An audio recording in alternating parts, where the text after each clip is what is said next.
Good morning and नमस्कार दोस्तों, स्वागत है आप सभी का आपके अपने YouTube channel GK search engine पर। तो दोस्तों आज है 20 मई और 20 मई से रिलेटेड राजस्थान करंट अफेयर्स के जितने भी इम्पोर्टेंट क्वेश्चन हैं उन सभी को हम इस वीडियो में डिस्कस करने वाले हैं। तो पूरा वीडियो बहुत ध्यान से देखना और वीडियो के एंड में मैं आपसे क्वेश्चन भी पूछूंगा जिसका आंसर आप सभी को कमेंट बॉक्स में देना है। कल के वीडियो में मैंने आपसे क्वेश्चन पूछा था जो था निम्नलिखित कथनों पर विचार कीजिए। दो कथन आपके सामने थे। पहला है कि प्रोफेसर कैलाश डागा को मोहनलाल सुखाड़िया विश्वविद्यालय का कुल गुरु नियुक्त किया गया, जो बिल्कुल सही है। फिर है कि प्रोफेसर डागा का कार्यकाल है वो कार्यभार ग्रहण करने की तिथि से 3 वर्ष के लिए होगा, तो ये भी बिल्कुल सही है। तो इसमें कथन ए व बी दोनों ही यहाँ पे सत्य दिए गए थे। ए ऑप्शन यहाँ पर बिल्कुल सही हो जाएगा। जी हाँ दोस्तों, आपको बता दें कि जो प्रोफेसर डागा इनका कार्यकाल 3 वर्ष या 70 वर्ष की आयु के लिए किया गया है। मोहनलाल सुखाड़िया विश्वविद्यालय के कुल गुरु नियुक्त किए गए प्रोफेसर कैलाश डागा। तो चलिए शुरू करते हैं, लेकिन उससे पहले कल के क्वेश्चन के रिवीजन कर लेते हैं। तो कल के 5 महत्वपूर्ण क्वेश्चन थे। राजस्थान विधानसभा की स्थापना के 75वें वर्ष यानी हीरक जयंती के अवसर पर राजस्थान विधानसभा का नया लोगो लॉन्च किया गया था। नेक्स्ट है जयपुर के स्केटर शौर्य माहेश्वरी, जिन्होंने शिमला में आयोजित 18वीं Akhil Bharatiya open roller skating championship में शानदार प्रदर्शन करते हुए स्केटिंग में इन्होंने स्वर्ण पदक जीता है। फिर है राजस्थान में वरिष्ठ नागरिक तीर्थ यात्रा योजना 2026 के तहत 56,000 वरिष्ठ नागरिकों को धार्मिक स्थलों की निःशुल्क यात्रा करवाई जाएगी। नेक्स्ट है चीन के संघाई में 43 साल के एंड्योरेंस एथलीट जो आशीष बड़गोती, ये जयपुर से है।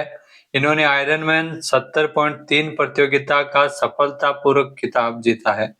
नेक्स्ट है भाजपा सांसद डॉक्टर दग्गुबती पुरंदेश्वरी, लोकसभा अध्यक्ष ओम बिरला ने इनको महिला सशक्तिकरण समिति का अध्यक्ष नियुक्त किया गया है, जिसका पुनर्गठन हाल ही में किया गया था। तो चलिए शुरू करते हैं आज के राजस्थान करंट अफेयर्स। पहला क्वेश्चन है निम्नलिखित कथनों पर विचार कीजिए। दो कथन आपके सामने दिए गए हैं। पहला है कि कोटपुतली बहरोड जिले के गिलोट में देश का दूसरा जापानी जोन विकसित किया जा रहा है, जो बिल्कुल सही है। मोस्ट इंपोर्टेंट क्वेश्चन है, इस प्रकार के क्वेश्चन एग्जाम में आपसे जरूर पूछे जा सकते हैं। तो पहला कथन सही है। दूसरा है कि यहाँ पर automobile, auto component engineering, electronics और सपोर्ट इंडस्ट्रीज स्थापित होगी किलोट में, जो दूसरा जापानी जोन विकसित किया जा रहा है। तो दोनों ही सत्य दिए गए हैं। ए ऑप्शन यहाँ पर बिल्कुल सही है। आइए जानते हैं इंपॉर्टेंट फैक्ट्स। तो राजस्थान राज्य औद्योगिक विकास एवं निवेश निगम रिको के द्वारा कोटपुतली बहरोड जिले के गिलोट क्षेत्र में देश का दूसरा जापानी जोन विकसित किया जा रहा है। 156 हेक्टेयर भूमि यानी करीब 964 बीघा जमीन पर 36 भूखंड प्रस्तावित किए गए हैं।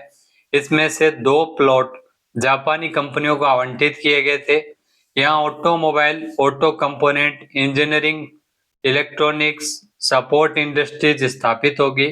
इस औद्योगिक क्षेत्र के विकसित होने से अर्थव्यवस्था को मजबूती मिलेगी।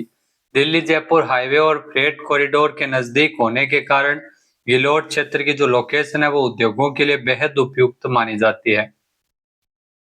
नेक्स्ट है निम्नलिखित कथनों पर विचार कीजिए। दो कथन आपके सामने है। पहला है कि केंद्रीय रक्षा मंत्री राजनाथ सिंह ने नागौर जिले के मेड़ता में श्री राव दूधा मेड़तिया की अश्वारोही प्रतिमा का अनावरण किया, जो बिल्कुल सही है। फिर राव दूधाजी मेड़ता के संस्थापक और मीराबाई के दादा थे। कृष्ण भक्त मीराबाई के दादा थे। दोनों ही कथन यहाँ पे सत्य दिए गए हैं। ए ऑप्शन यहाँ पर बिल्कुल सही है। आइए जानते हैं इंपॉर्टेंट फैक्ट्स। तो केंद्रीय रक्षा मंत्री राजनाथ सिंह ने हाल ही में नागौर जिले के मेड़ता में श्री राव दूधा मेड़तिया जी के अश्वारोही प्रतिमा का अनावरण किया था। मेड़ता शहर के संस्थापक माने जाने वाले वीर शिरोमणि राव दूधाजी राठौड़ की भव्य अश्वारूढ़ घोड़े पे सवार प्रतिमा का अनावरण केंद्रीय रक्षा मंत्री राजनाथ सिंह और राजस्थान के मुख्यमंत्री भजन लाल शर्मा के द्वारा किया गया।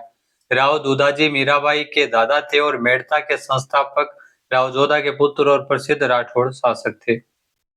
नेक्स्ट, राजस्थान में खेलों के साथ भी और खेलों के बाद भी इस विजन के तहत प्रदेश में कितने पदक विजेताओं और खिलाड़ियों को सरकारी सेवाओं में आउट ऑफ टर्न नियुक्तियां प्रदान की गई है।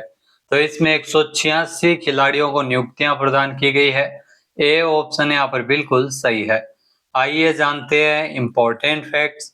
तो राजस्थान में खेलों के साथ भी और खेलों के बाद भी के विजन के तहत प्रदेश के 186 पदक विजेता खिलाड़ियों को सरकारी सेवाओं में आउट ऑफ टर्न यानी बिना लिखित परीक्षा के सीधी नियुक्तियां प्रदान की गई है। राज्य को एक खेल महाशक्ति बनाने और खिलाड़ियों के भविष्य को सुरक्षित करने के उद्देश्य से कदम उठाया गया है। क्रिकेटर रवि बिश्नोई, शूटिंग खिलाड़ी माननी कौशिक, घुड़सवार खिलाड़ी दिव्यकीर्ति सिंह और कबड्डी खिलाड़ी सचिन को राजस्थान पुलिस सेवा में उप निरीक्षक यानी डीएसपी के पद पर नियुक्ति दी गई है। जबकि पैरा शूटिंग की मशहूर खिलाड़ी मोना अग्रवाल को शारीरिक शिक्षा प्राध्यापक के पद पर नियुक्त किया गया है। जयपुर को राजस्थान सेंटर ऑफ एक्सीलेंस के तौर पर स्पोर्ट्स के लिए विकसित किया जा रहा है। नेक्स्ट, निम्नलिखित कथनों पर विचार कीजिए। दो कथन आपके सामने है। पहला है कि पाली के सोजत में बकरी के दूध से साबुन और शैम्पू बनाने का प्लांट लगाया जाएगा, जो बिल्कुल सही है। मोस्ट इंपोर्टेंट क्वेश्चन है, ध्यान रखना। पाली जिले के सोजत में बकरी के दूध से साबुन बनाने और शैम्पू बनाने के लिए प्लांट लगेगा।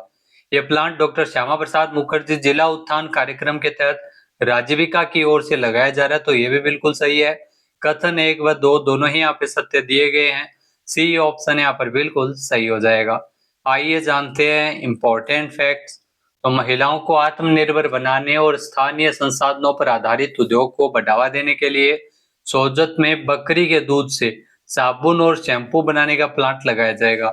राजीविका के तहत स्थापित होने वाले प्रदेश का पहला संगठित गोट मिल्क जो साबुन शैम्पू प्लांट होगा। परियोजना पर करीब 15 लाख रुपए खर्च किए जाएंगे।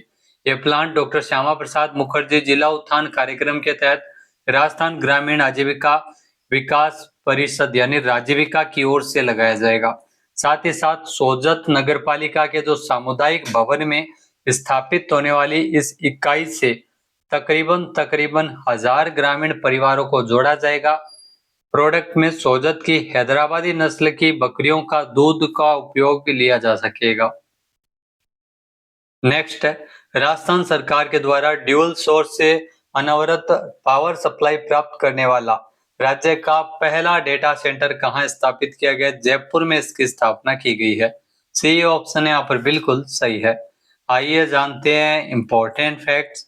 तो प्रदेश का डेटा सेंटर हब बनाने के लिए राजस्थान को राज्य सरकार की ओर से तो राजस्थान डिस्कॉम्स के द्वारा नीतिगत बदलाव किए गए प्रदेश में डेटा सेंटर की स्थापना की राह खोली गई है। जयपुर के सीतापुरा औद्योगिक क्षेत्र में जो एसटीटी ग्लोबल डेटा सेंटर के रूप में प्रदेश में जो निजी क्षेत्र का पहला डेटा सेंटर स्थापित किया गया है, जिसे 2 स्वतंत्र ग्रिड स्रोतों से बिजली की सतत आपूर्ति हो रही है। ड्यूल सोर्स से अनवरत पावर सप्लाई करने वाला ये राज्य का पहला डेटा सेंटर है। करीब 1.5 एकड़ भूमि पर स्थापित 6 मेगावाट आईटी क्षमता के इस डेटा सेंटर के माध्यम से राज्य में 350 करोड़ रुपए का अनुमानित निवेश हुआ है। अब दोस्तों बात अगर सूजत सी प्रश्नोत्तरी की जाए तो सूजत सी प्रश्नोत्तरी संख्या 88 जिसमें जो कि 18 मई को प्रकाशित की गई थी। पहला क्वेश्चन है, प्रदेश में जो निवेश को प्रोत्साहित करने के उद्देश्य से और अनुकूल औद्योगिक वातावरण बनाने के लिए राज्य सरकार के द्वारा पिछले 2 वर्षों में कुल कितनी नई नीतियां है वो लाई गई है? तो राज्य सरकार के द्वारा पिछले 2 वर्षों में कुल 35 नई नीतियां पॉलिसियां लागू की गई है। सी ऑप्शन यहाँ पर बिल्कुल सही है।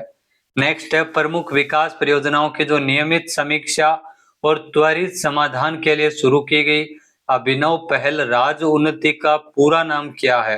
तो राज्य उन्नति का जो पूर्ण नाम है, पूरा नाम है Rajasthan unified network for new action. B option यहाँ पर बिल्कुल सही है। मोस्ट इंपोर्टेंट क्वेश्चन है ये।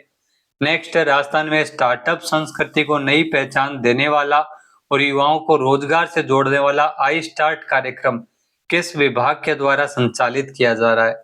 तो सूचना प्रौद्योगिकी एवं जनसंचार विभाग के द्वारा इसका संचालन किया जा रहा है। नेक्स्ट है, राजस्थान में पशुपालकों को घर बैठे निशुल्क पशु चिकित्सा उपलब्ध करवाने के लिए कौन सी टोल फ्री मोबाइल सेवा शुरू की गई है?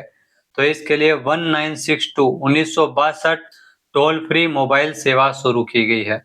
ए ऑप्शन यहाँ पर बिल्कुल सही है, जिसमें घर बैठे निःशुल्क पशु चिकित्सा सुविधा मिल सकती है। नेक्स्ट है, पंच गौरव योजना में एक जिला एक उपज के तहत ब्यावर जिले की उपज कौन सी है? ब्यावर जिले की उपज ध्यान रखना गेहूं है, यानी कि बी ऑप्शन बिल्कुल सही है। अब बात करते हैं आज के हमारे क्विज के, जिसका आंसर आप सभी को कमेंट बॉक्स में देना है। तो आज का क्विज है, राजस्थान में वरिष्ठ नागरिक तीर्थ यात्रा योजना 2026 के तहत कितने वरिष्ठ नागरिकों को धार्मिक स्थलों की निःशुल्क यात्रा करवाई जाएगी? एक बार फिर से सुनिएगा, राजस्थान में वरिष्ठ नागरिक तीर्थ यात्रा योजना 2026 के तहत कितने वरिष्ठ नागरिकों को धार्मिक स्थलों की निःशुल्क यात्रा करवाई जाएगी? सही आंसर आपको कमेंट बॉक्स में देना है। और अगर ये वीडियो आपको पसंद आए तो इसे आप लाइक और शेयर करना बिल्कुल न भूलिएगा। चैनल पर नए जुड़े हो, सब्सक्राइब नहीं किया है तो भी सब्सक्राइब बटन पर क्लिक करें। इस वीडियो की जो पीडीएफ फाइल है वो आप वीडियो के डिस्क्रिप्शन बॉक्स से डाउनलोड कर सकते हैं। क्वेश्चन आंसर आप वोट करके भी कर सकते हैं।